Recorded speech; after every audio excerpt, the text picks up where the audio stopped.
In this short training video, we will cover the basics of lubricants with some examples of applications in which lubricants are found. First, let's start out in a typical blend room to see a lubricant being made. Base oil is usually the largest constituent of a lubricant, typically from around 70 to even over 95% of the blend. Base oils may be derived from many different sources. One example is crude oil from a refinery. Another source is vegetable seeds. Biodegradable lubricants are often made from vegetable oil. Chemical plants also produce base oil. Base oils produced by chemical plants are known as synthetic. Even natural gas can be converted into a base oil. This type of base oil is known as gas to liquid, or GTL. The most common is mineral base oil, derived from crude oil at the refinery. Depending on the crude oil source and on the refining process, these may be classified in many ways. Viscosity and viscosity index. Classified by the chemistry, whether it's paraffinic, naphthenic, or aromatic. It may be classified by other constituents, such as sulfur or even nitrogen content. Typically, all these methods are used to classify mineral base oil into a Group 1, Group 2, or Group 3. In addition, used oil may be collected, sent to a special refinery, which re-refines it into fresh base oil, which typically falls into Group 1 or Group 2 classification. Viscosity is how thick or thin the lubricant is. Ideally, it will be thin enough to circulate to the critical parts, but thick enough to provide a strong enough film to protect the rubbing surfaces. Different types of lubricant use different types of classification systems in order to identify their viscosity. This engine oil is classified using the SAE system. The 10W refers to the viscosity of a lubricant at low temperatures, which can be important when the vehicle has to start in cold climates. Typically, to obtain 10W, this engine oil will contain a level of polymer known as viscosity index improver. The 30 refers to the viscosity at higher temperatures, which is important to ensure there's adequate film protection. The higher the viscosity, the stronger and thicker the protective film. This gear oil is also classified using the SAE system. In this case, the 80W indicates higher viscosity at lower temperature. Usually no polymer is needed to reach this viscosity.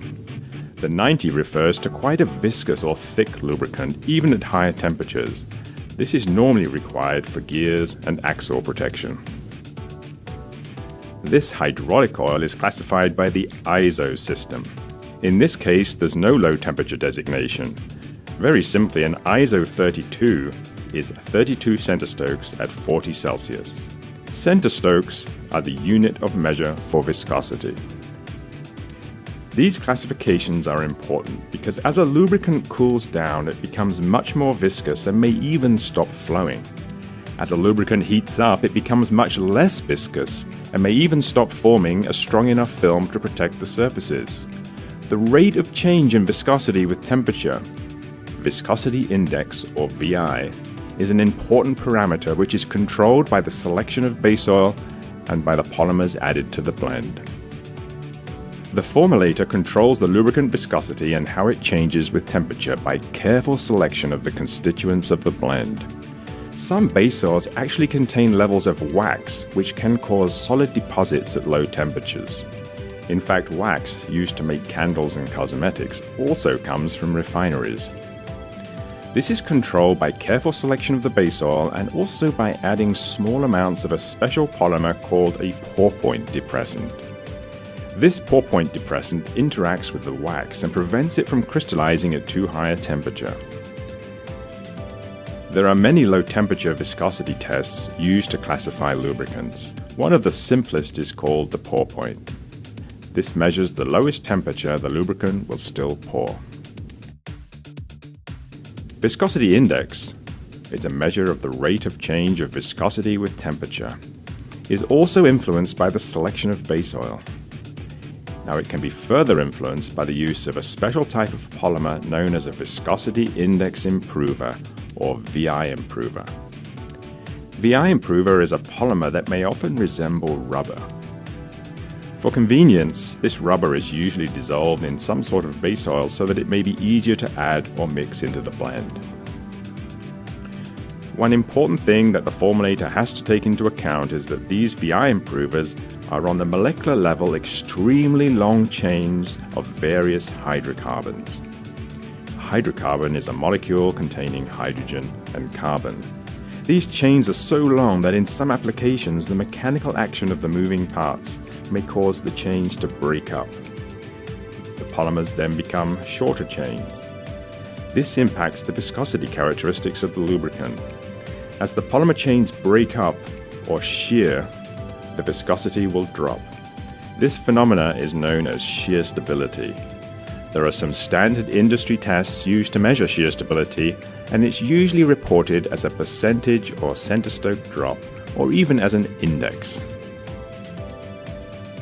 Base oil and the viscosity index improvers, while critical components of a lubricant, can only do so much. Chemical performance additives are also needed. As the temperature rises in the application, the oil may start to oxidize. Many different antioxidants may be used to prevent or inhibit this oxidation. Sludge may build up or even soot from the combustion process. So dispersants are added to control the sludge which is formed and prevent it from plugging filters and to ensure the lubricant keeps on flowing. Many critical parts may become tarnished or varnished.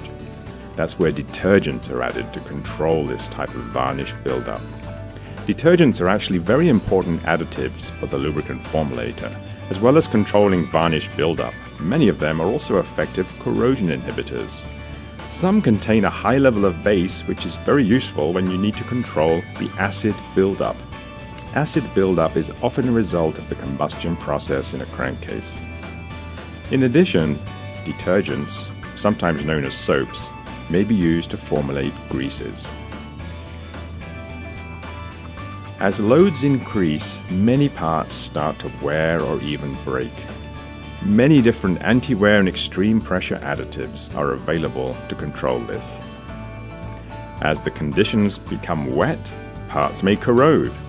Many different corrosion inhibitors may be used to prevent rust or even corrosion to brass or bronze, which is a metal often used in many applications. Now, there are many other types of additives that may be included in a lubricant. They might be used to impart frictional properties. They might impart tackiness, which is how the lubricant adheres to certain mechanical parts. They may impart water separation or emulsibility characteristics. They may even contain a dye, which allows the user of the lubricant to know which application it should be used in. All these different additives may be added to the blend separately. Usually, however, they're combined into a package. This is far more convenient for the blender, who only has to measure or weigh one package instead of several separate ingredients. It's quite interesting that many of the additives used in lubricants contain metals such as zinc or calcium. Just like the calcium in milk or iron in blood, these metal ingredients are produced in liquid form so that they're fully dissolved or dispersed in the oil. One final ingredient the lubricant blender must consider is foam inhibitor. Lubricants are often used in applications where there's a high degree of turbulence. Foam may build up in the reservoir and cause many problems. If it falls on the floor, it can be a slipping hazard. As it circulates through the system, it may impact the lubricant's ability to protect the components. Air is a very poor lubricant. Engineers, when they design and build the equipment, often design features that recognize the tendency for a lubricant to form foam. There may be baffles in a reservoir, for example, which are designed to reduce the amount of foam. The lubricant blender may also add foam inhibitors to control the foam. Only tiny concentrations are needed. Too much foam inhibitor can cause all sorts of other problems. This demonstration shows what happens in equipment where the lubricant did not have foam inhibitor added. See what happens when the inhibitor is added to the system. What we've learned in this video is how a lubricant is made. We've seen it being prepared in a typical blend room.